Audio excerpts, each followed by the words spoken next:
Good morning students. Entrepreneurship development സബ്ജക്റ്റിൻ്റെ രണ്ടാമത്തെ ചാപ്റ്ററിലേക്കാണ് ഇന്ന് നമ്മൾ കടക്കാൻ പോകുന്നത്. കഴിഞ്ഞ ഏതാനും വീഡിയോകളിലായിട്ട് ഫസ്റ്റ് ചാപ്റ്ററുകൾ നമ്മൾ പൂർത്തീകരിച്ചു കഴിഞ്ഞു. I hope you the people are very much learned, understood and studied the entire topic of first chapter. First ചാപ്റ്ററിൽ പ്രധാനമായിട്ട് 3 കാര്യങ്ങളാണ് നമ്മൾ പഠിച്ചത്. ആദ്യ ഭാഗത്ത് നമ്മൾ ബിസിനസ് ആശയങ്ങളെക്കുറിച്ചും ബിസിനസ് അവസരങ്ങളെക്കുറിച്ചുമാണ് പ്രതിപാദിക്കുന്നത്. എങ്ങനെ നമുക്കൊരു ബിസിനസ് ആശയം കണ്ടെത്താൻ സാധിക്കും, അതോടൊപ്പം തന്നെ ഈ ബിസിനസ് ആശയത്തെ നമുക്ക് എങ്ങനെ ഒരു നല്ല ബിസിനസ് അവസരമാക്കിയിട്ട് മാറ്റിയെടുക്കാൻ സാധിക്കും, ഏതെല്ലാം മേഖലകളിൽ നിന്നാണ്, ഏതെല്ലാം വഴികളിൽ നിന്നാണ് ഒരു നല്ല ബിസിനസ് അവസരത്തെക്കുറിച്ച് നമുക്ക് അറിവ് ലഭിക്കുന്നത്. സെൻസിങ് ഓഫ് ഓൺട്രപ്രണറിയൽ ഓപ്പർച്യൂണിറ്റീസ് എന്ന ഭാഗത്ത് നമ്മൾ അതാണ് പഠിച്ചത്. അതുപോലെ തന്നെ ഒരു ബിസിനസ് അവസരത്തെ നമുക്ക് എങ്ങനെ ഒരു നല്ലൊരു ബിസിനസ് ആശയത്തെ നമുക്ക് എങ്ങനെ ഒരു ബിസിനസ് അവസരമാക്കിയിട്ട് മാറ്റിയെടുക്കാം, transformation of business idea into business opportunity. അത്തരം കാര്യങ്ങളാണ് ബിസിനസ് ഓപ്പർച്യൂണിറ്റിയുമായി ബന്ധപ്പെട്ട് ഫസ്റ്റ് ചാപ്റ്ററിൽ നമ്മൾ പഠിച്ചത്. രണ്ടാമത്തെ ഭാഗത്ത് നമ്മൾ ഡിസ്കസ് ചെയ്യുന്നത് ബിസിനസ് എൻവയോൺമെന്റിനെ കുറിച്ചായിരുന്നു. എന്താണ് ബിസിനസ് എൻവയോൺമെന്റ്, ബിസിനസ് എൻവയോൺമെന്റിൽ ഏതെല്ലാം ഘടകങ്ങളുണ്ട്, അത്തരം ഘടകങ്ങൾ ബിസിനസ്സിനെ ഏതെല്ലാം രീതിയിലാണ് ഇൻഫ്ലുവൻസ് ചെയ്യുന്നത്, അതിനെ നമ്മൾ മൈക്രോ എൻവയോൺമെന്റ്, മാക്രോ എൻവയോൺമെന്റ് എന്ന് രണ്ടായി വിഭജിച്ചുകൊണ്ടാണ് നമ്മൾ ചർച്ച ചെയ്തത്. മാക്രോ എൻവയോൺമെന്റിൽ തന്നെ പെസ്റ്റൽ മോഡൽ എന്ന് പറയുന്ന ഒരു പ്രത്യേക മോഡലിനെ നമ്മൾ വിശദമായിട്ട് ചർച്ച ചെയ്യുകയും ചെയ്തു. അതോടൊപ്പം തന്നെ ഈ ഒരു ബിസിനസ് എൻവയോൺമെന്റ് അതിൻ്റെ പ്രാധാന്യം എന്താണ്, എന്തിനാണ് നമ്മൾ ബിസിനസ് എൻവയോൺമെന്റിനെ കുറിച്ച് കൂടുതൽ വിശദമായിട്ട് മനസ്സിലാക്കുന്നത്, ഇത്തരം കാര്യങ്ങളാണ് രണ്ടാമത്തെ ഭാഗത്ത് ഫസ്റ്റ് ചാപ്റ്ററിൽ നമ്മൾ പഠിച്ചത്. മൂന്നാം ഭാഗത്ത് മാർക്കറ്റ് അസസ്മെന്റിനെ കുറിച്ചാണ്. നമ്മുടെ ഉൽപ്പന്നങ്ങൾ നമ്മൾ വാങ്ങുകയും വിൽക്കുകയും ചെയ്യുന്ന സ്ഥലത്തിനെയാണ് നോർമലി നമ്മൾ മാർക്കറ്റ് എന്ന് പറയുന്നത്. ഈ മാർക്കറ്റ് എത്രത്തോളം ബിസിനസ്സിൽ പ്രാധാന്യമുണ്ട്, എങ്ങനെയാണ് നമ്മൾ മാർക്കറ്റിനെ കുറിച്ച് മനസ്സിലാക്കേണ്ടത്, മാർക്കറ്റിൽ ആരൊക്കെയാണുള്ളത്, കോമ്പറ്റീറ്റേഴ്സ്, ഡിമാൻഡ്, സപ്ലൈ, അങ്ങനെ മാർക്കറ്റിന്റെ ഓരോ ഘടകങ്ങൾ. അതോടൊപ്പം തന്നെ പ്രാധാന്യം അർഹിക്കുന്ന ഒന്ന് തന്നെയാണ് ട്രെൻഡ് എന്ന് പറയുന്നത്. മാർക്കറ്റിൽ നിരന്തരം ട്രെൻഡുകൾ മാറിക്കൊണ്ടേയിരിക്കും. ഈ ട്രെൻഡിനനുസരിച്ച് കൊണ്ടാണ് ബിസിനസിന്റെ വിജയപരാജയങ്ങൾ തീരുമാനിക്കുന്നത്. അപ്പോൾ കൃത്യമായിട്ട് ഒരു ബിസിനസ്സുകാരൻ മാർക്കറ്റിലെ പ്രവണതകൾ, മാറി വരുന്ന പ്രവണതകളെ കൃത്യമായി മനസ്സിലാക്കേണ്ടതുണ്ട്. അതിനു വേണ്ടിയിട്ട് നമ്മൾ ട്രെൻഡ് അനാലിസിസ് നമ്മൾ നടത്തുകയുണ്ട്. പ്രധാനമായിട്ട് 4 ട്രെൻഡുകൾ: watch trend, read trend, talk trend, then think trend. ഈ 4 ട്രെൻഡുകൾ നമ്മൾ മനസ്സിലാക്കി. അപ്പോൾ ഇത്തരം കാര്യങ്ങളാണ് ഫസ്റ്റ് ചാപ്റ്ററിൽ നമ്മൾ പഠിച്ചു കഴിഞ്ഞത്. എനിക്ക് തോന്നുന്നു നിങ്ങളുടെ ടീച്ചേഴ്സ് ഇതുമായി ബന്ധപ്പെട്ട് നിങ്ങൾക്ക് വർക്കുകൾ തന്നിട്ടുണ്ടോ, നിങ്ങൾ അതെല്ലാം വളരെ ഭംഗിയായിട്ട് തന്നെ നിർവഹിക്കുകയും ചെയ്തിട്ടുണ്ടോ. ഇനി നമുക്ക് സെക്കൻഡ് ചാപ്റ്ററിലേക്ക് കടക്കാം. സെക്കൻഡ് ചാപ്റ്റർ എന്റർപ്രൈസ് പ്ലാൻ, സ്ഥാപന ആസൂത്രണം. ഫസ്റ്റ് ചാപ്റ്ററിൽ നമ്മൾ പറഞ്ഞ പോലെ തന്നെ സെക്കൻഡ് ചാപ്റ്ററിൽ 3 ഭാഗങ്ങളാണ് പ്രധാനമായിട്ട് പ്രതിപാദിക്കുന്നത്. ആദ്യ ഭാഗത്ത് വിവിധ തരത്തിലുള്ള സ്വകാര്യ ബിസിനസ് സ്ഥാപനങ്ങളെ നമുക്ക് പരിചയപ്പെടുത്തുകയാണ് ചെയ്യുന്നത്. അത് കഴിഞ്ഞ് രണ്ടാമത്തെ ഭാഗത്തേക്ക് കടക്കുമ്പോൾ ഇന്ത്യയിൽ 2006 തുടക്കം കുറിച്ചിട്ടുള്ള സൂക്ഷ്മ ഇടത്തരം ചെറുകിട ബിസിനസ് സ്ഥാപനങ്ങളെ വികസനത്തിന് വേണ്ടിയിട്ട് കൊണ്ടുവന്നിട്ടുള്ള നിയമം, micro small medium enterprise development act, MSMED act എന്ന് നമ്മൾ പറയും. ഈ ആക്ടിനെ കുറിച്ചാണ് രണ്ടാമത്തെ ഭാഗത്ത് സെക്കൻഡ് ചാപ്റ്ററിൽ പ്രതിപാദിക്കുന്നത്. മൂന്നാമത്തെ ഭാഗത്തേക്ക് കടക്കുമ്പോൾ നമ്മുടെ ബിസിനസ് സ്ഥാപനങ്ങളെ അതിനെ ധനകാര്യമായിട്ട്, അതുപോലെ തന്നെ സാങ്കേതികമായിട്ട്, പരിശീലനപരമായിട്ട്, ഉപദേശപരമായിട്ട് ഇത്തരം കാര്യങ്ങളിൽ സഹായിക്കാൻ ദേശീയ തലത്തിലും സംസ്ഥാന തലത്തിലും രൂപീകരിച്ചിട്ടുള്ള പ്രത്യേക സ്ഥാപനങ്ങളുണ്ട്. ഇത്തരം സ്ഥാപനങ്ങളെയാണ് മൂന്നാമത്തെ ഭാഗത്ത് പരിചയപ്പെടുന്നത്. നമുക്ക് ആദ്യ ഭാഗത്തേക്ക് വരാം. ആദ്യ ഭാഗത്ത് നമ്മൾ എന്താണ് പറഞ്ഞത്? ആദ്യ ഭാഗത്ത് ചർച്ച ചെയ്യുന്നത് വിവിധ തരത്തിലുള്ള സ്വകാര്യ ബിസിനസ് സ്ഥാപനങ്ങളെ കുറിച്ചാണ്. പ്രധാനമായിട്ട് 4 ബിസിനസ് സ്ഥാപനങ്ങളെയാണ്, അല്ലെങ്കിൽ ബിസിനസ് തരമാണ് ഇവിടെ പരിചയപ്പെടുത്തുന്നത്. ഒന്ന് സോൾ പ്രൊപ്രൈറ്റർഷിപ്പ് ബിസിനസ്, അതായത് ഏകാംഗ വ്യാപാരം. രണ്ടാമത് പാർട്ണർഷിപ്പ് ബിസിനസ്, പങ്കാളിത്ത വ്യാപാരം. മൂന്നാമതായിട്ട് കോഓപ്പറേറ്റീവ് സൊസൈറ്റി, സഹകരണ സ്ഥാപനങ്ങൾ. നാലാമതായിട്ട് ജോയിന്റ് സ്റ്റോക്ക് കമ്പനി, വൻകിട കൂട്ടുടമ സ്ഥാപനങ്ങൾ. ഇതിൽ ഇന്നത്തെ നമ്മുടെ ക്ലാസ്സിൽ നമ്മൾ ആദ്യത്തെ 2 സ്ഥാപനങ്ങളെയാണ് നിങ്ങൾക്ക് പരിചയപ്പെടുത്തുന്നത്. ഏതൊക്കെയാണവ? ഓർത്തു നോക്കൂ. സോൾ പ്രൊപ്രൈറ്റർഷിപ്പ്, വെരി ഗുഡ്, ഏകാംഗ വ്യാപാരം. രണ്ടാമത്തത് പാർട്ട്ണർഷിപ്പ്, പങ്കാളിത്ത വ്യാപാരം. നമുക്ക് ഏകാംഗ വ്യാപാരത്തിലേക്ക് വരാം. സോൾ പ്രൊപ്രൈറ്റർഷിപ്പ് അഥവാ സോൾ ട്രേഡിംഗ് ബിസിനസ് എന്ന് നമ്മൾ അതിനെ പ്രതിപാദിക്കാറുണ്ട്. സോൾ ട്രേഡിംഗ് ബിസിനസ് എന്ന് പറഞ്ഞു കഴിഞ്ഞാൽ it's nothing but it's a business owned, financed, controlled and managed by a single person. ഒരിക്കൽ കൂടി പറയാം, a business owned, financed, controlled and managed by a single person. എന്ന് വെച്ചാൽ ഒരു ബിസിനസ് സ്ഥാപനം, അതിൻ്റെ ഉടമസ്ഥത, അതിലേക്ക് പണം ഇറക്കുന്നത്, അതിനെ നിയന്ത്രിക്കുന്നത്, അതോടൊപ്പം ആ ബിസിനസ് നടത്തിക്കൊണ്ടുപോവുകയും ചെയ്യുന്നത് ഒരു വ്യക്തി മാത്രമാണ്. അത്തരം ബിസിനസ്സിനെയാണ് നമ്മൾ എന്ത് പറയുന്നത്? ഏകാംഗ വ്യാപാരം എന്ന് പറയുന്നത്. ഏകാംഗ വ്യാപാരത്തിന്റെ ചില പ്രത്യേകതകളെ കുറിച്ച് നമുക്ക് മനസ്സിലാക്കാം. ഈ പ്രത്യേകതകൾ നിങ്ങൾ പ്രത്യേകിച്ച് പഠിക്കേണ്ട കാര്യമില്ല. ഇപ്പൊ ഞാൻ നിങ്ങൾക്ക് പറഞ്ഞു തന്നിട്ടുള്ള ഈ ഒരു ഡെഫിനിഷൻ, അതിൽ നിന്ന് തന്നെ നമുക്ക് പ്രധാനമായിട്ട് 3-4 പ്രത്യേകതകൾ നമുക്ക് അതിൽ നിന്ന് വേർതിരിച്ചെടുക്കാൻ പറ്റും. എന്താണ് ആദ്യ ഭാഗത്ത് പറയുന്നത്? A business own by a single person എന്ന് വെച്ച് കഴിഞ്ഞാൽ ഏകാംഗ വ്യാപാരത്തിന് ഇൻഡിവിജ്വൽ ഓണർഷിപ്പാണ്. ഒരു വ്യക്തി മാത്രമാണ് ആ ബിസിനസ്സിനെ ഉടമസ്ഥനായിട്ട് നിൽക്കുന്നത്. രണ്ടാമത്തെ പ്രത്യേകതയായിട്ട് പറയുന്നത് individual finance, a business own finance by a single person. അപ്പൊ ഈ ബിസിനസ്സിലേക്ക് മുതൽ മുടക്ക് ഇറക്കുന്നത് ഒരു വ്യക്തി മാത്രമാണ്. അയാളുടെ സമ്പാദ്യം മാത്രമാണ് ഈ ബിസിനസ്സിലേക്ക് അയാൾ കൊണ്ടുവരുന്നത്. മൂന്നാമത്തെ controlled by a single person. ഒരു വ്യക്തിയാണ് ആ ബിസിനസ്സിന്റെ എല്ലാ പ്രവർത്തനങ്ങളെയും നിയന്ത്രിക്കുന്നത്. And also it is managed by a single person. ഒരു വ്യക്തി തന്നെയാണ് ആ ബിസിനസ് പൂർണ്ണമായിട്ട് നടത്തിക്കൊണ്ടുപോവുകയും ചെയ്യുന്നത്. അതോടൊപ്പം അതിനോട് കൂടെ നമുക്ക് മറ്റു ചില പ്രത്യേകതകളെ കൂടി മനസ്സിലാക്കാം. ഇറ്റ്സ് അൺലിമിറ്റഡ് ലയബിലിറ്റി എന്നാണ് പറയുന്നത്. ഇതിന്റെ ബാധ്യത, ഈ ബിസിനസിന്റെ ബാധ്യത പരിധിയില്ലാത്ത ബാധ്യതയാണ്. അൺലിമിറ്റഡ് ലയബിലിറ്റി എന്ന് പറയുമ്പോൾ ബിസിനസ്സിലേക്ക് നമ്മൾ പണം ഇറക്കാം. നേരത്തെ നമ്മൾ പറഞ്ഞു ഇറ്റ്സ് ഇൻഡിവിജ്വൽ ഫിനാൻസിങ് ആണെന്ന് പറഞ്ഞു. ഒരാൾ തന്നെയാണ് ബിസിനസ്സിലേക്ക് പണം ഇറക്കുന്നത്. അങ്ങനെ പണം ഇറക്കിയ ആ ബിസിനസ്സാണ്, റിസ്ക് ഉണ്ട്, ഒരുപക്ഷെ നഷ്ടം സംഭവിച്ചേക്കാം. ഇങ്ങനെ നഷ്ടം സംഭവിക്കുകയാണെങ്കിൽ അദ്ദേഹം ഇറക്കിയ പണത്തിനപ്പുറമാണ് ബിസിനസ്സിന് നഷ്ടമെങ്കിൽ ആ നഷ്ടം നികത്തുന്നതിന് വേണ്ടിയിട്ട് അദ്ദേഹത്തിന്റെ സ്വകാര്യ സമ്പത്ത് കൂടി ബിസിനസ്സിലേക്ക് കൊണ്ടുവരേണ്ടതായി. സ്വകാര്യ സമ്പത്തും കൂടി എടുത്തിട്ടാണ് അദ്ദേഹം എന്ത് ചെയ്യേണ്ടത്? ആ ബിസിനസ്സിന്റെ കടങ്ങൾ വീട്ടേണ്ടത്. അതുകൊണ്ടാണ് നമ്മൾ അൺലിമിറ്റഡ് ലയബിലിറ്റി എന്ന് പറയുന്നത്. പരിധിയില്ലാത്ത ബാധ്യതയാണ്. മറ്റൊരു പ്രത്യേകത എന്ന് പറയുന്നത് സീക്രസി, രഹസ്യങ്ങൾ സൂക്ഷിക്കാൻ കഴിയുന്നു എന്നുള്ളതാണ്. ഈ ഇൻഡിവിജ്വൽ ഓണർഷിപ്പാണ്, അദ്ദേഹം തന്നെയാണ് മാനേജ് ചെയ്യുന്നത്. സ്വാഭാവികമായിട്ട് ബിസിനസ്സുമായി ബന്ധപ്പെട്ട രഹസ്യങ്ങൾ പൂർണ്ണമായിട്ട് അദ്ദേഹത്തിന്റെ ഉള്ളിൽ തന്നെ നിലനിൽക്കുന്നു. മറ്റൊരാളുമായിട്ട് ഇത് ഷെയർ ചെയ്യുന്നില്ല. നമുക്ക് മറ്റ് കോമ്പറ്റീറ്റേഴ്സ് വരാനുള്ള സാധ്യതയും കുറവാണ്. മറ്റൊരു പ്രത്യേകതയായിട്ട് പറയുന്നത് നോ സെപ്പറേറ്റ് ലീഗൽ എൻറ്റിറ്റി. നിയമത്തിന്റെ മുന്നിൽ പ്രത്യേകമായിട്ടുള്ള ഒരു നിലനിൽപ്പില്ല. അതായത് നിയമപരമായിട്ട് ബിസിനസ്സിലേക്ക് എത്തുമ്പോൾ ബിസിനസ്സും ബിസിനസ് നടത്തുന്ന സംരംഭകരും രണ്ടുപേരെയും ഒരാളായിട്ടാണ് പരിഗണിക്കുന്നത്. ബിസിനസിന്റെ പേരിൽ എന്തെങ്കിലും ഒരു ഡിസ്പ്യൂട്ട് വന്നു, കോടതിയിൽ എത്തും, കേസ് വന്നു, അത് ബിസിനസ് മൂലം ഉണ്ടായ നഷ്ടമാണ്, ഞാനതറിയില്ല എന്ന് പറഞ്ഞുകൊണ്ട് സംരംഭകന് മാറി നിൽക്കാൻ കഴിയും. കാരണം ബിസിനസ്സും സംരംഭകനും രണ്ടും ഒരു വ്യക്തിയായിട്ടാണ് ബിസിനസ്സിൽ ഏകാംഗ വ്യാപാരത്തിൽ നമ്മൾ പരിഗണിക്കുന്നത്. മറ്റൊരു പ്രത്യേകതയാണ് സോൾ ബെനിഫിഷ്യൽ. ബിസിനസിന്റെ എല്ലാ നേട്ടങ്ങളും ഈ ഇൻഡിവിജ്വൽ ഓണർക്ക് മാത്രമായിട്ട് അവകാശപ്പെട്ടതാണ്. നമ്മുടെ ബിസിനസ്സിൽ എത്ര ലാഭം ഉണ്ടായാലും, നമ്മളെ കഷ്ടപ്പെട്ടുകൊണ്ട് നമ്മൾ എത്ര ലാഭം നേടിയെടുത്താലും അതിന്റെ പൂർണ്ണമായിട്ടുള്ള നേട്ടം ലഭിക്കുന്നത് ഈ ഓണർക്ക് മാത്രമാണ്. മറ്റൊരാളുമായിട്ടും ഇദ്ദേഹം എന്ത് ചെയ്യേണ്ടതില്ല, ഈ നേട്ടം പങ്കുവെക്കേണ്ടതില്ല. പല ബിസിനസ്സുകൾക്കും സംഭവിക്കുന്നത് ഒരാൾ കഷ്ടപ്പെടുന്നു, മറ്റൊരാൾക്ക് നമ്മൾ ലാഭം വീതിച്ചു കൊടുക്കേണ്ട അവസ്ഥ വരുന്നു. അത്തരം പ്രശ്നങ്ങളൊന്നും ഈ ബിസിനസ്സിനെ സംബന്ധിച്ചിടത്തോളം ഉണ്ടാവാൻ പോകുന്നില്ല. മറ്റൊരു പ്രത്യേകതയാണ്, മറ്റൊരു ക്യാരക്ടറിസ്റ്റിക് വരുന്നതാണ് easy formation and closure. Soul trading business രൂപീകരിക്കാനും അതോടൊപ്പം തന്നെ അത് അവസാനിക്കാനും എളുപ്പമാണ്. കാരണം സോൾ പ്രൊപ്രൈറ്റർഷിപ്പിനെ സംബന്ധിച്ചിടത്തോളം യാതൊരു വിധത്തിലുള്ള രജിസ്ട്രേഷൻ പ്രൊസീജിയറുകളും നിർബന്ധമായിട്ടില്ല. അങ്ങനെ ഗവൺമെന്റ് നിയമം നിലവിലില്ല എന്നുള്ളതാണ്. നിങ്ങൾക്ക് വേണമെങ്കിൽ രജിസ്റ്റർ ചെയ്യാം, അതല്ലെങ്കിൽ നിങ്ങൾക്ക് രജിസ്റ്റർ ചെയ്യേണ്ട. ഒരാൾ ബിസിനസ് തുടങ്ങാൻ ആഗ്രഹിക്കുന്നു, ഉടനെ അദ്ദേഹം പണം ഉണ്ടെങ്കിൽ, അനുയോജ്യമായ സ്ഥലങ്ങൾ ലഭിച്ചിട്ടുണ്ടെങ്കിൽ അദ്ദേഹത്തിന് എളുപ്പത്തിൽ ബിസിനസ് ചെയ്യാൻ പറ്റും. അദ്ദേഹത്തിന്റെ ബിസിനസ്സിൽ ആവശ്യമായിട്ടുള്ള മാറ്റങ്ങളൊക്കെ വരുത്താൻ കഴിയും. അതോടൊപ്പം തന്നെ ബിസിനസ്സിൽ നടത്തിക്കൊണ്ടുപോകാൻ അദ്ദേഹത്തിന് സാധിക്കാത്തൊരവസ്ഥ വരുന്നു.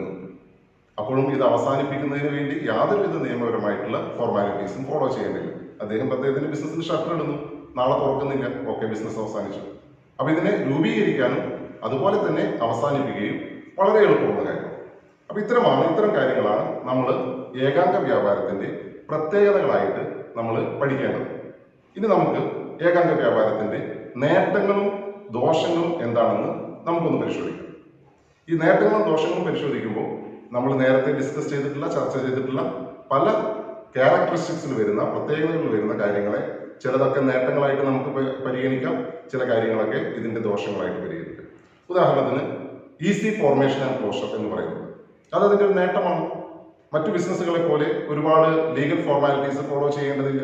റെഡ് ടാപ്പിസത്തിന്റെ ചുവപ്പ് നാടയുടെ കുടുങ്ങിക്കൊണ്ട് സമയം ദീർഘിച്ചു പോകേണ്ടതില്ല. അപ്പൊ എളുപ്പത്തിൽ അദ്ദേഹത്തിന് ബിസിനസ് രൂപീകരിക്കാൻ കഴിയുന്നു എന്നുള്ളത് തീർച്ചയായിട്ടും ഈ ബിസിനസിന്റെ ഒരു നേട്ടമാണ്. അതേപോലെ തന്നെ ബിസിനസ് സീക്രട്സ്, ബിസിനസിന്റെ രഹസ്യങ്ങൾ എന്ത് ചെയ്യുന്നില്ല, ഒരിക്കലും നഷ്ടപ്പെട്ടു പോകുന്നില്ല, ചോർന്നു പോകുന്നില്ല.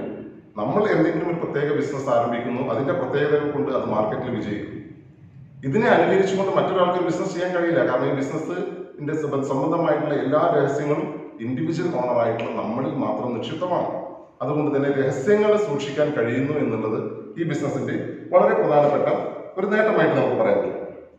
അതുപോലെ തന്നെ ലാഭം നമ്മൾ എന്ത് ചെയ്യേണ്ടതില്ല, പങ്കുവെക്കേണ്ടതില്ല. നേരത്തെ പറഞ്ഞതുപോലെ തന്നെ സോൾ ബെനിഫിഷ്യറി, നമ്മുടെ ബിസിനസിന്റെ ലാഭം പൂർണ്ണമായിട്ട് ആർക്ക് തന്നെയാണ്, നമുക്ക് തന്നെ അവകാശപ്പെട്ടതാണ്. അത് മറ്റൊരാളുമായിട്ട് പങ്കുവെക്കേണ്ടതില്ല. അതുപോലെ തന്നെ വേഗത്തിൽ നമുക്ക് ക്വിക്ക് ഡിസിഷനാണ്. ബിസിനസിന്റെ പ്രത്യേകത എന്ന് പറയുന്നത് പെട്ടെന്ന് നമുക്ക് തീരുമാനങ്ങൾ എടുക്കാൻ കഴിയും. കാരണം നമുക്ക് മറ്റാരുമായിട്ടും ചർച്ച ചെയ്യേണ്ടതില്ല. നമ്മൾ തന്നെയാണ് ബിസിനസ്സിനെ നിയന്ത്രിക്കുന്നത്, നമ്മൾ തന്നെയാണ് ബിസിനസ് നടത്തിക്കൊണ്ടു പോകുന്നത്. അതുകൊണ്ട് തന്നെ ഒരു പ്രോഡക്റ്റ് വാങ്ങണം, അല്ലെങ്കിൽ അത് എത്ര ക്വാണ്ടിറ്റി വാങ്ങണം, അത് നമ്മൾ ഒരുപാട് കൂടിയാലോചനകൾ നടത്തേണ്ട കാര്യമില്ല. ബിസിനസ് അവസാനിപ്പിക്കണം, ഒരുപാട് കൂടിയാലോചന വേണ്ട. ബിസിനസ് തുടങ്ങണോ, വലുതാക്കണോ, ഇത്തരം കാര്യങ്ങളൊക്കെ എളുപ്പത്തിൽ നമുക്ക് എന്ത് ചെയ്യാൻ പറ്റുന്നു, തീരുമാനങ്ങൾ എടുക്കാൻ സാധിക്കുന്നു.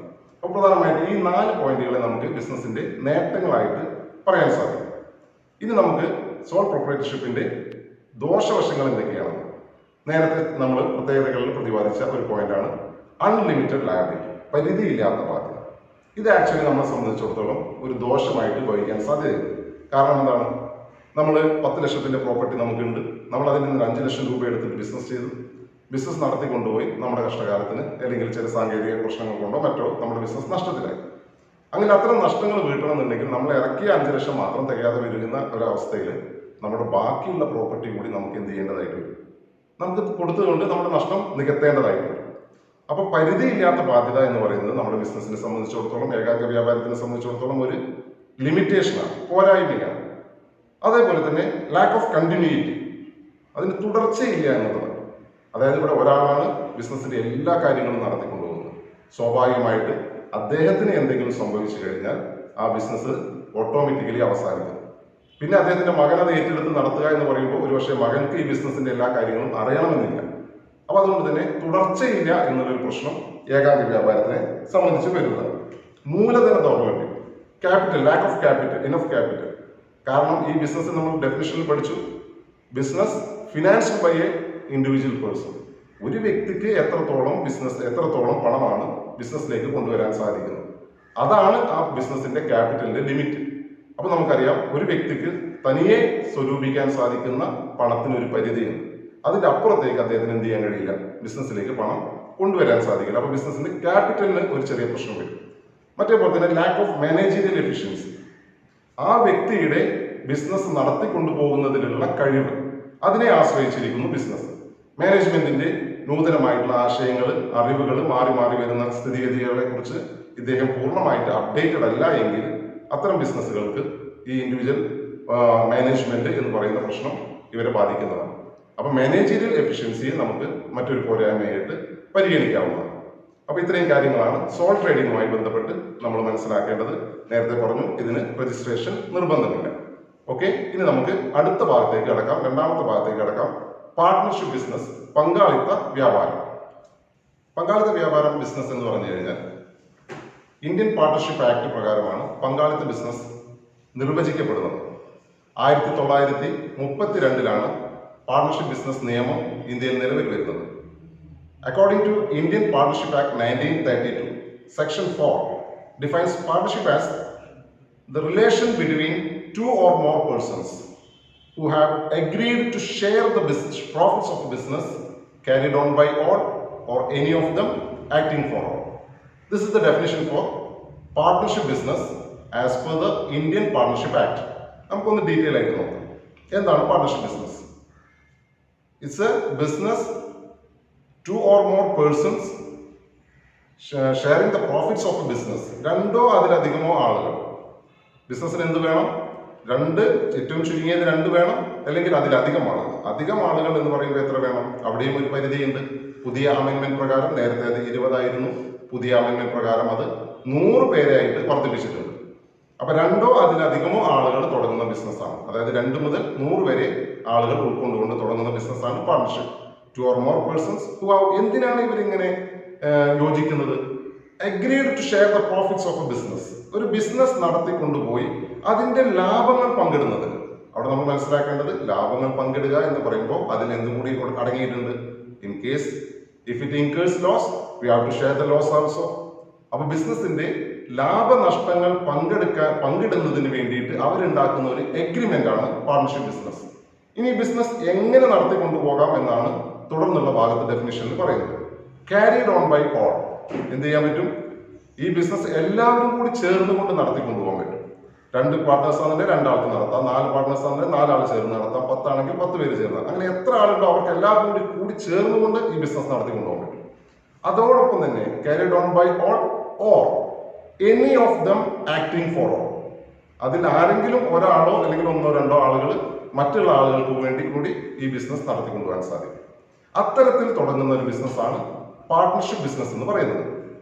ഈ ബിസിനസ്സിനും നേരത്തെ നമ്മൾ ഏകാംഗ വ്യാപാരത്തിനെ കൊണ്ട് പറഞ്ഞതുപോലെ രജിസ്ട്രേഷൻ നിർബന്ധമില്ല.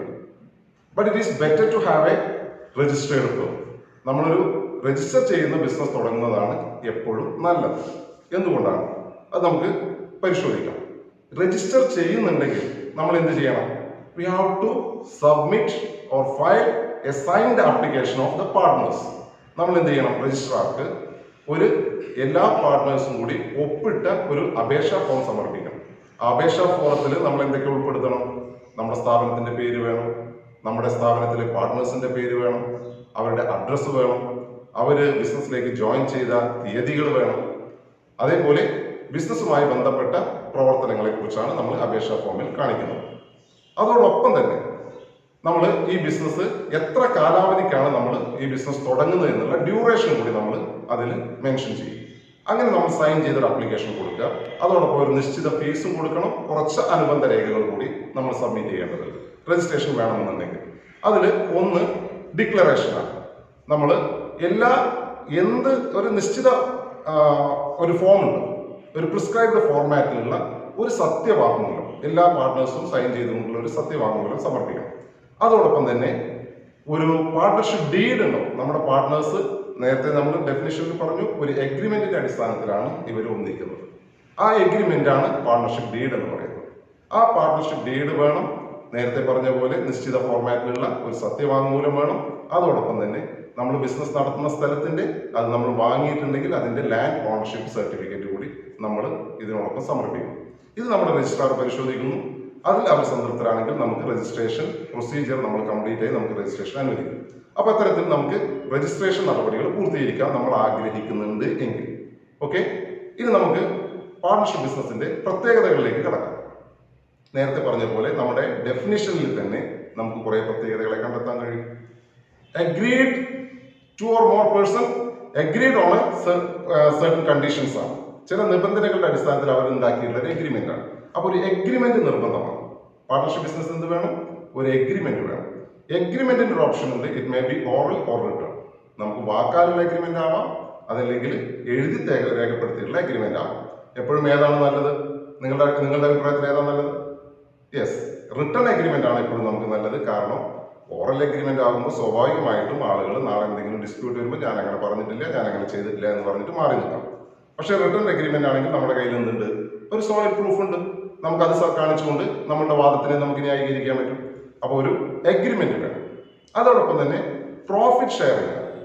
ഈ ബിസിനസിന്റെ ലാഭനഷ്ടങ്ങൾ പരസ്പരം പങ്കിടും. പ്രോഫിറ്റ് ഷെയറിംഗ് എന്ന് പറയുമ്പോൾ ഞാൻ നേരത്തെ പറഞ്ഞു നിങ്ങളുടെ അടുത്ത് അതിലെന്തും കൂടി അടങ്ങിയിട്ടുണ്ട്. ലോസ് ആണെങ്കിൽ അതും കൂടി ഷെയർ ചെയ്യും.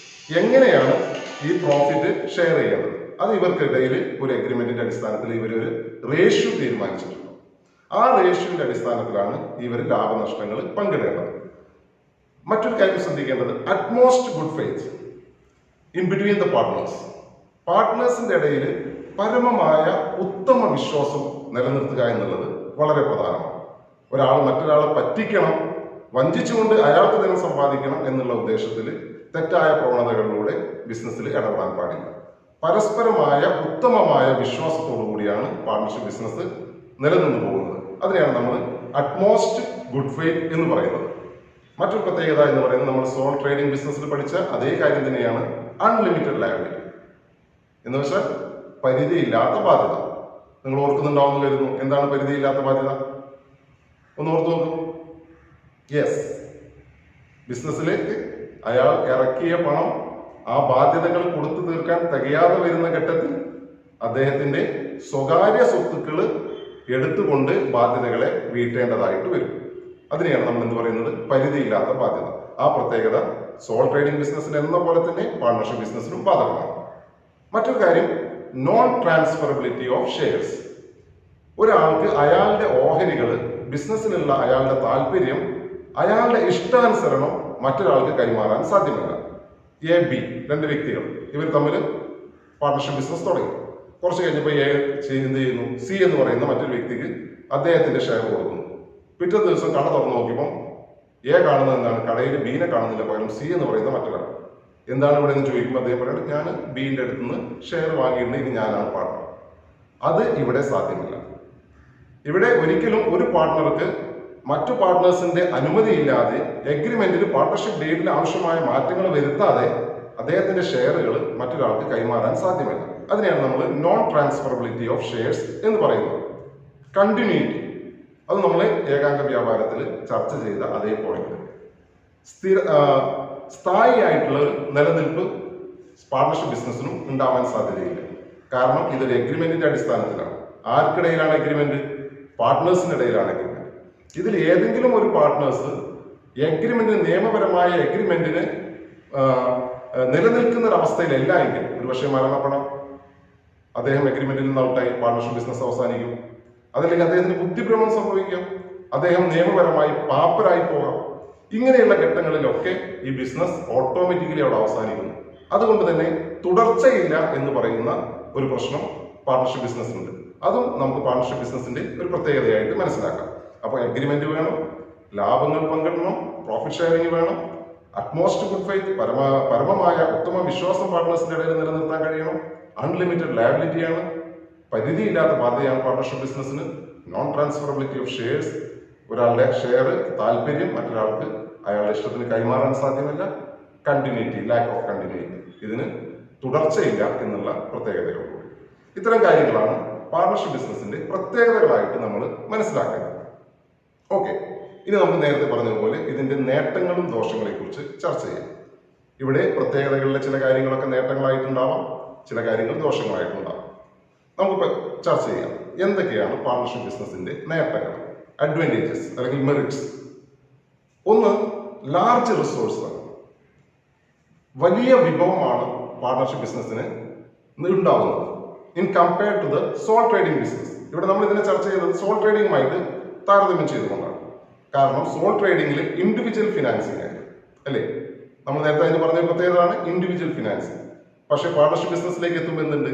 രണ്ടോ അതിലധികമോ 100 ആളുകൾ വരെ ആവാം.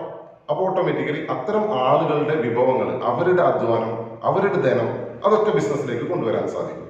അപ്പോൾ ഒരുപാട് അധികം വിഭവങ്ങൾ പാർട്ണർഷിപ്പ് ബിസിനസ്സിൽ ഉണ്ടാകുന്നു എന്നുള്ളത് അതിന്റെ ഒരു നേട്ടമാണ്. മറ്റൊന്ന് ഡിവിഷൻ ഓഫ് ലേബർ. നമ്മൾ സോൾ ട്രേഡിംഗിൽ എന്താ പഠിച്ചത്?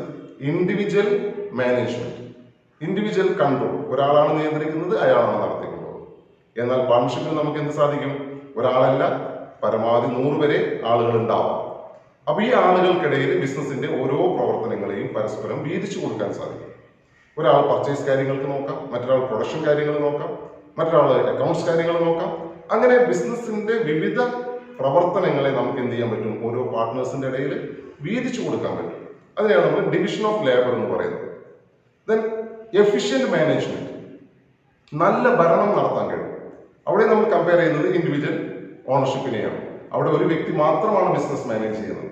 ഇവിടെ ഒരുപാട് ആളുകൾ മാനേജ് ചെയ്യുന്നതുകൊണ്ട് തന്നെ അവർക്ക് കുറെ കൂടി മികച്ച രീതിയിൽ അവരുടെ കഴിവുകളും സമയങ്ങളും ഉപയോഗപ്പെടുത്തിക്കൊണ്ട് കൂടുതൽ ഉടമസ്ഥർ ബിസിനസ്സിൽ ഇൻവോൾവ് ചെയ്യുന്നതോടുകൂടി കുറെ കൂടി നല്ല രീതിയിൽ ബിസിനസിന്റെ ഭരണം നടത്തിക്കൊണ്ടുപോകാൻ ആർക്ക് സാധിക്കും? പാർട്ണർഷിപ്പ് ബിസിനസ്സിന് സാധിക്കും. അതേപോലെ ഇറ്റ് ഹാവ് ഈസി ഫോർമേഷൻ, വളരെ എളുപ്പത്തിൽ രൂപീകരിക്കാൻ കഴിയുമെന്നുള്ളതാണ് ഇതിന്റെ മറ്റൊരു പ്രത്യേകത. ഇവിടെ നമ്മൾ കമ്പയർ ചെയ്യുന്നത് മറ്റു ഫോം ഓഫ് ബിസിനസ്സുകളെയാണ്. കോപ്പറേറ്റീവ് സൊസൈറ്റി, ജോയിന്റ് സ്റ്റോക്ക് കമ്പനികളൊക്കെ ആയിട്ട് കമ്പയർ ചെയ്യുമ്പോൾ ഇത് രൂപീകരിക്കാൻ താരതമ്യേന എളുപ്പമാണ്. കാരണം നേരത്തെ നമ്മൾ പഠിച്ചു എന്താണ്? രജിസ്ട്രേഷൻ നിർബന്ധമില്ല, ഓപ്ഷണലാണ്. ഇനി രജിസ്റ്റർ ചെയ്യണമെന്ന് നമ്മൾ ആഗ്രഹിക്കുകയാണെന്നുണ്ടെങ്കിൽ തന്നെ വളരെ സിമ്പിൾ പ്രൊസീജിയറുകളെ ഒരു സൈൻഡ് ആപ്ലിക്കേഷനും 1-2 ഡോക്യുമെന്റ്സ്, ഒരു ഡിക്ലറേഷനും മറ്റു കാര്യം നേരത്തെ നമ്മളത് ചർച്ച ചെയ്തു. ഇത്തരം കാര്യങ്ങൾ കൊടുത്തു കഴിഞ്ഞാൽ നമുക്ക് എന്ത് ചെയ്യാൻ പറ്റും? പാർട്ണർഷിപ്പ് ബിസിനസ് രൂപീകരിക്കാൻ സാധിക്കും. അപ്പൊ ഇത്തരം കാര്യങ്ങളെ നമുക്ക് ബിസിനസിന്റെ അഡ്വാൻറ്റേജ് ആയിട്ട് പരിഗണിക്കാം. ഓക്കെ, ഇനി നമുക്ക് ലിമിറ്റേഷനെ പരിശോധിക്കാം. അതായത് ബിസിനസിന്റെ പോരായ്മകൾ എന്തൊക്കെയാണെന്നുള്ളത്. ഇവിടെ നമുക്ക് ക്യാരക്ടറിസ്റ്റിക്സിൽ നിന്ന് ആദ്യത്തെ പോയിന്റ് ക്യാരക്ടറിസ്റ്റിക്സിൽ നിന്ന് എടുക്കാം. Unlimited liability. ഇനി ഇത് റിപ്പീറ്റ് ചെയ്യണം എന്ന് തോന്നുന്നില്ല. നമ്മൾ കഴിഞ്ഞ 2 ഭാഗത്ത് അത് ചർച്ച ചെയ്തു. പാർട്ണർഷിപ്പ് ബിസിനസിന്റെ ബാധ്യത എന്താണ്? പരിധിയില്ലാത്ത ബാധ്യതയാണ്. മറ്റൊന്ന് ലാക്ക് ഓഫ് കണ്ടിന്യൂറ്റി. അത് നമ്മൾ നേരത്തെ അവിടെ ചർച്ച ചെയ്ത് തന്നെയാണ്. ഏതെങ്കിലും ഒരു പാർട്ണർ അദ്ദേഹം മരിക്കുകയാണ്, അല്ലെങ്കിൽ അദ്ദേഹം പാപ്പരാവുകയാണ്, അദ്ദേഹത്തിന് ബുദ്ധിഭ്രമം സംഭവിക്കുകയാണ്, ഓട്ടോമാറ്റിക്കലി ഈ ബിസിനസ് എന്ത് ചെയ്തു? അവസാനിച്ചു. ഒരുപക്ഷെ നിങ്ങൾ സ്ഥാപനത്തിന്റെ ഷട്ടർ അവിടെ ഇട്ടിട്ട് പൂട്ടിയിട്ടുണ്ടാവണമെന്നില്ല, പക്ഷെ ഡീഡ് എഗ്രിമെന്റ് അവിടെ അവസാനിച്ചു. അതുകൊണ്ട് ടെക്നിക്കലി എന്ത് സംഭവിച്ചു? പാർട്ണർഷിപ്പ് ബിസിനസ് അവസാനിച്ചു. അതേപോലെ തന്നെ നോൺ ട്രാൻസ്ഫറബിലിറ്റി ഓഫ് ഷെയർസും ഒരു പോരായ്മയാണ്. ഒരാൾക്ക് ഒരു ബിസിനസ്സിൽ നിന്ന് എനിക്കിനി മതി, നിർത്തി പോകണമെന്ന് ആഗ്രഹിച്ചു കഴിഞ്ഞാൽ അയാളുടെ ഇഷ്ടത്തിന് അയാൾക്ക് നിർത്തി പോകാൻ സാധ്യമല്ല. അയാളുടെ ഇഷ്ടത്തിന് അയാളുടെ ബിസിനസിന്റെ ഷെയർ അയാൾക്ക് വിറ്റ് മാറാതെ പോകാൻ കഴിയില്ല. അതിനെന്ത് വേണം? മറ്റു പാർട്ട്നേഴ്സിന്റെ സമ്മതം വേണം, എഗ്രിമെന്റിൽ ചേഞ്ചസ് വരുത്തണം. അപ്പോൾ നോൺ ട്രാൻസ്ഫറബിലിറ്റി ഓഫ് ഷെയർസ് നമ്മൾ എന്ത് തന്നെയാണ്? ഒരു പോരായ്മ തന്നെയാണ്. മറ്റൊരു പോരായ്മ എന്ന് പറയുന്നത് സ്വാഭാവികമായിട്ടും ഒരുപാട് ആളുകൾ ചേർന്ന് നടത്തുമ്പോൾ ഉണ്ടാവാൻ സാധ്യതയുള്ള പ്രശ്നം തന്നെയാണ്. Lack of harmony. ഇവർക്കിടയിലുള്ള സൗഹൃദങ്ങൾക്ക് ഉണ്ടാകുന്ന വിള്ളലുകൾ, ഇവർക്കിടയിൽ ഉണ്ടാകുന്ന തെറ്റലുകൾ, അത്തരം കാര്യങ്ങൾ ബിസിനസിനെ ദോഷകരമായിട്ട് ബാധിക്കും. പരസ്പരം നേരത്തെ നമ്മൾ പറഞ്ഞു ക്യാരക്ടറിസ്റ്റിക്സിൽ അറ്റ്മോസ്റ്റ് ഗുഡ് ഫെയ്ത്ത് ഉണ്ടാവണം. അതിന് വിരുദ്ധമായിട്ട് ആരെങ്കിലും പ്രവർത്തിച്ചാൽ, അല്ലെങ്കിൽ പ്രവർത്തിച്ചു എന്ന് ആർക്കെങ്കിലും കരുതിയാൽ ഇവർക്കിടയിൽ ഓട്ടോമാറ്റിക്കലി എന്തുണ്ടാവും? ആശയക്കുഴപ്പമുണ്ടാവും. അപ്പൊ അതും ബിസിനസിനെ എന്ത് ചെയ്യുന്നുണ്ട്? ദോഷകരമായിട്ട് ബാധിക്കുന്ന ഘടകങ്ങളാണ്. അപ്പൊ ഇത്തരം കാര്യങ്ങളൊക്കെ നമുക്ക് എന്ത് ചെയ്യാൻ പറ്റും? ബിസിനസിന്റെ ലിമിറ്റേഷൻസ് ആയിട്ട്, പാർട്ണർഷിപ്പ് ബിസിനസിന്റെ ലിമിറ്റേഷൻസ് ആയിട്ട് മനസ്സിലാക്കേണ്ടതുണ്ട്. അപ്പോൾ നമ്മൾ ഈ ചാപ്റ്ററിലെ ആദ്യത്തെ ഭാഗത്തിലെ 2 ഫോം ഓഫ് ബിസിനസിനെയാണ് നമ്മൾ ഈ ക്ലാസ്സിൽ മനസ്സിലാക്കിയത്. Soul trading business, partnership business. Soul trading business, അതിന്റെ പ്രത്യേകതകൾ, അതിന്റെ നേട്ടങ്ങൾ, അതിന്റെ ദോഷങ്ങൾ അല്ലെങ്കിൽ അതിന്റെ പോരായ്മകൾ. അതേപോലെ പാർട്ണർഷിപ്പ് ബിസിനസ്, അത് എങ്ങനെ രജിസ്റ്റർ ചെയ്യാം, വേണമെന്നുണ്ടെങ്കിൽ എങ്ങനെ രജിസ്റ്റർ ചെയ്യാം, അതിന്റെ പ്രത്യേകതകൾ എന്തൊക്കെയാണ്, അതോടൊപ്പം അതിന്റെ നേട്ടങ്ങളും അതിന്റെ പരിമിതികളും. ഇത്തരം കാര്യങ്ങളാണ് നമ്മൾ ഈ ക്ലാസ്സിൽ ചർച്ച ചെയ്തത്. നിങ്ങൾക്ക് കൃത്യമായിട്ട് കാര്യങ്ങൾ മനസ്സിലായിട്ട് ഉണ്ടാകുമെന്ന് പ്രതീക്ഷിക്കുന്നു. എല്ലാവർക്കും ഒരു നല്ല അക്കാഡമിക് ഇയർ ആശംസിച്ചുകൊണ്ട് നിർത്തുന്നു. നന്ദി.